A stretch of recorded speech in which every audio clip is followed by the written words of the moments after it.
G20s। तो आज हम Adobe Photoshop में 3 टूल्स को एक्सप्लोर करने वाले हैं। First is dodge tool, second is burn and third is sponge tool. तो चलते हैं कंप्यूटर स्क्रीन की तरफ और इन तीनों टूल्स को एक्सप्लोर करते हैं। G20s, तो मेरे सामने एक इमेज जो है वो ऑलरेडी ओपन है और हम जो तीनों टूल्स हैं इस इमेज के ऊपर अप्लाई करेंगे। First is dodge tool, second is burn and third is sponge tool. So basically इस टूल की मदद से हम जो इमेज के अंदर एरियाज हैं वो थोड़े से ब्राइट करते हैं, यानी कि लाइटर साइड पे करने की कोशिश करते हैं। या आप दूसरे वर्ड्स में कह सकते हैं, अगर हमने कुछ इमेजेस में हाइलाइट्स और लेने हो तो वो हम इंक्रीज कर सकते हैं, even the mid tones and the highlights and the shadows. तो ये अप्लाई करके देखते हैं इमेज के ऊपर। इस पर मैं क्लिक कर दूंगा और उसकी जो शॉर्ट की है that is O, right.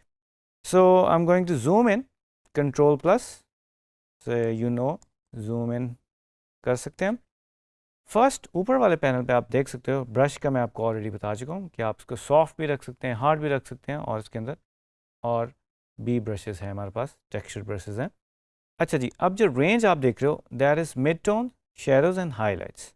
So first I will choose mid tone, यानी कि जो इस स्किन के अंदर जो मिड टोन्स हैं, और आप देख सकते हो इस एरिया को मैं मिड टोन्स कहूँगा और इस एरिया को बेसिकली मैं थोड़ा सा हाईलाइट्स कहूँगा, क्योंकि आपको थोड़े से ब्राइटर लग रहे हैं। और ये जो नाक के ऊपर बेसिकली ये जो स्पॉट बन रहा है इसको भी हम थोड़ा सा हाईलाइट कहेंगे। आँखों के अंदर ये जो थोड़ी सी हमें शाइन नज़र आ रही है इसको भी हम हाईलाइट्स कह सकते हैं। और डार्क्स यानी कि शेडोज़ हम इन पार्ट्स को कहेंगे, जो कि बेसिकली बालों की और जो फेस की जॉ लाइन की जो लाइन बन रही है, और आप देख रहे हैं जो पीछे हमें थोड़ा सा कान नज़र आ रहा है, इनको हम शेडोज़ कहेंगे। नेक एरिया को भी बेसिकली हम शेडोज़ कहेंगे और इन एरियाज़ को हम शेडोज़ कह सकते हैं, जो कि थोड़े से डार्कर हैं इस इमेज में। Okay, so what I am going to do is, मैं सबसे पहले इसकी कॉपी लूँगा, कंट्रोल J करूँगा और इस लेयर की मैं कॉपी बना लूँगा और इसको हम लेबल कर लेते हैं डॉज के नाम से।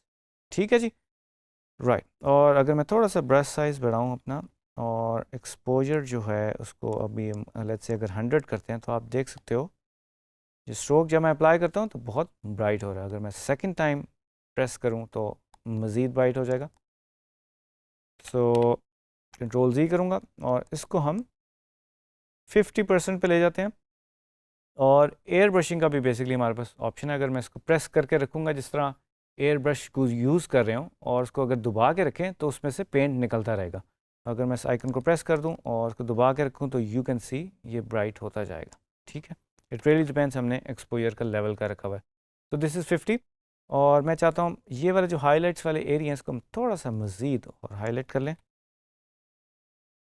तो it will give us a feel कि इस साइड से थोड़ी सी जो लाइट है वो ज़्यादा आ रही है। और एक्सपोजर मैं थोड़ा सा मज़ीद कम करने की कोशिश करूँगा, क्योंकि आई हैव अ फीलिंग कि कुछ ज़्यादा हो रहा है। ठीक है, और थोड़ी बालों वाली साइड से भी हम थोड़े से करने की कोशिश करते हैं, ताकि हम एक अच्छा सा मज़ीद हाइलाइट्स बना सकें। ठीक है जी, ये हो गया। और बैकग्राउंड की मैं एक और कॉपी लूँगा और इसको हम बिल्कुल फ्रंट ऊपर ले जाएंगे और इसको हम कह देते हैं बर्न। ठीक है जी, जो बर्न टूल है बेसिकली इट्स लाइक कि अगर आप पेपर पकड़ें और नीचे से कैंडल लें और उस पेपर को बर्न करने की कोशिश करें तो आपको वो डार्क कर देगा आपका paper. So same manual technique जिसको डिजिटली कन्वर्ट कर दिया गया है, वो अब हम इस इमेज में डार्क्स को अचीव करने के लिए, यानी कि अगर हमें थोड़े से कॉन्टूर्स और जो है वो इन्हेंस करने हैं, वो हम अब इस इमेज के अंदर यूज़ करेंगे। So image to image, case to case different होगा, आप डिफरेंटली इसको यूज़ करेंगे अपने पर्पज़ के लिए। सो बर्न वाली लेयर के ऊपर बेसिकली मैं आऊँगा और मैं इस साइड पे थोड़े से डार्क ज़्यादा लेना चाहूँगा कि लेट्स से कि इस डायरेक्शन से लाइट ज़्यादा आ रही है और ये आपका डार्कर एरिया। तो if I get larger brush और मैं इस एरिया को थोड़ा सा डार्क करने की कोशिश करूँ, ना यू कैन सी। और अगेन मिड टोन्स, हाईलाइट्स, और अगर मैं बिल्कुल शेडोज़ में जाऊँ तो जो हमारे शेडोज़ वाले पार्ट हैं वो ज़रा ज़्यादा डार्क हो जाएंगे। ठीक है, ये तो ओवरऑल हो गया। And if I come inside face, हम इसका थोड़ा सा एक्सपोजर कम कर देते हैं जैसे हमने हाइलाइट्स का किया था, ताकि थोड़ा सा नेचुरल लगे। और इन एरियाज़ को जो हेयर के करीब करीब हैं उनको हम थोड़ा सा, और थोड़ा सा जो चीक बोन है उसको हम थोड़ा सा इन्हेंस कर सकते हैं बाय अप्लाइंग दिस। एंड हमें थोड़ा सा ऑफ कोर्स फॉलो करना पड़ेगा लाइंस को, कि हमें नेचुरली अगर शेडो पड़ेगा तो वो किन एरियाज़ पे पड़ेगा। और हम देख रहे हैं जिन एरियाज़ पे ऑलरेडी शेडो है उन्हीं को अगर आप करें तो वो मज़ीद हम वो ले सकते हैं। There you go. So original अगर मैं बैकग्राउंड में देखूं और इसको बर्न को ऑन करूं तो यू कैन सी हमने कुछ एरियाज़ को डार्क कर दिया। सो इमेज में अगर डार्क्स को अचीव करना है तो this is the tool to use. और इसमें हमें ड्रॉ करना पड़ेगा, हमें ड्राइंग की स्किल्स अपनी थोड़ी सी बेहतर करनी पड़ेगी। एंड डॉज में जाएं तो आप देख रहे हैं इसमें हमने हाइलाइट्स डाल दिए। और अगर मैं इसको मल्टीप्लाई कर दूं लेट्स से, और इसकी ओपेसिटी को थोड़ा सा हम कम कर दें, एंड यू कैन सी हम इसमें दोनों चीज़ें अचीव करें। अगर मैं डॉज को ऊपर कर दूं और इसको हम you can apply different layer styles, and if you go for spot you can see we've done some changes। हमें थोड़े से highlights भी मिल गए, थोड़ी सी जो है वो saturated हो गई है, but that's fine। and now moving on to third which is sponge tool, जो कि traditionally एक sponge की तरह ही act करता है। कि जिस तरह let's say अगर हम manually water color कर रहे हैं और पेपर के ऊपर बहुत ज़्यादा पानी या कलर जो है वो ठहर जाए, तो स्पॉन्ज की मदद से या जिस तरह आप कपड़े की मदद से थोड़ा सा पिक कर लेते हैं पानी को या कलर को, उसी तरह स्पॉन्ज भी एक्ट करता है। और स्पॉन्ज टूल में बेसिकली आप टॉप पे देख सकते हो दो मोड्स हैं, सैचुरेट एंड डीसैचुरेट। सो अगर मैं डीसैचुरेट को अप्लाई करूं इस इमेज के ऊपर, I want to increase the brush size, मैं इधर से भी इसका साइज इंक्रीज कर सकता हूँ। This is too much.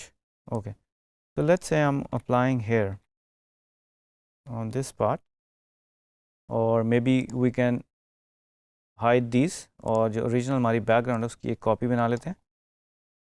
इसको मैं कह देता हूँ sponge, ठीक है जी।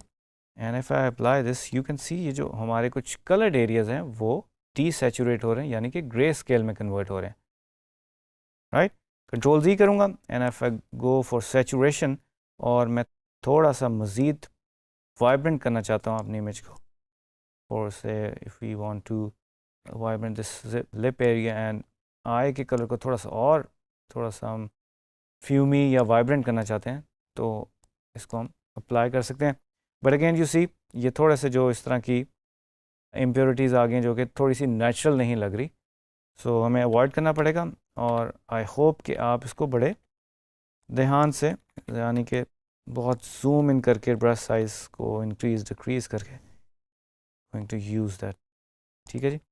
So in this case we are saturating, और इसका अगर मैं 100% कर दूं तो यू कैन सी प्रीवियस वाले से ज़रा थोड़ा सा और हमें सैचुरेटेड नज़र आ रहा है। So this beautiful I colour is enhancing more, so now it's jumping more in this image क्योंकि हमने इसको थोड़ा सा enhance कर दिया। so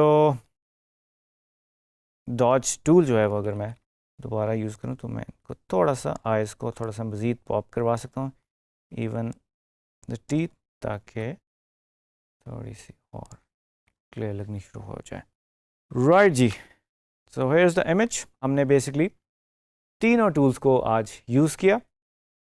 डॉज टूल को टू क्रिएट सम हाइलाइट्स और उसको ब्राइट करने के लिए, बर्न टूल कुछ डार्क्स ऐड करने के लिए, और स्पॉन्ज टूल ताकि हम उसको थोड़ा सा सैचुरेट कर सकें और डीसैचुरेट कर सकें। तो आई होप कि आप अपने इमेजेस पे इन तीनों टूल्स को यूज़ करेंगे और फर्दर एक्सप्लोर करेंगे और आगे बढ़ते रहेंगे। तो मिलते हैं नेक्स्ट वीडियो में एक नए टॉपिक के साथ।